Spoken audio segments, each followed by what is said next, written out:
Ayun, no? Maging sweet ka ng konti. So, ayun, no.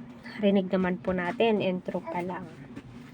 No, na maging sweet ka naman po kahit konti. Diba? So, kung napapansin nyo, si Beyonce, lately, ay, napaka-sweet naman po talaga sa kanyang kalingap. So, dyan po natin masasabi, kahit hindi po sila sweet, na as in yung sweet po talaga, yung titigan pa lamang, pungitian po nilang dalawa is napakalaking parte na po sa atin yun, no? Yung malagkit na tinginan po nila, ay nako, ang saya-saya ko na. Yan, kaya patuloy po natin suportahan sila Kalinga Prab, Kuya Val at ang buong team. Please huwag po natin skip ang kanilang ads para sa ganon ay marami pa pong kababayan po natin ang kanilang malingap. So, panoorin po natin mga kalingap, ha. Para naman, nangihinaan na ako dito pati, oh.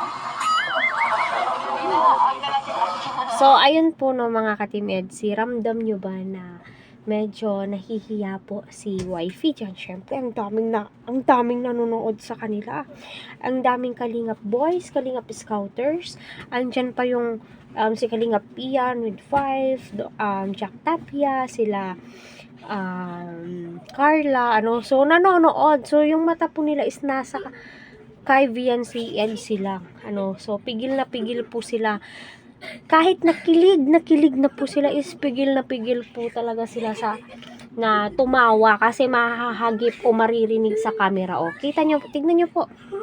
Panoorin.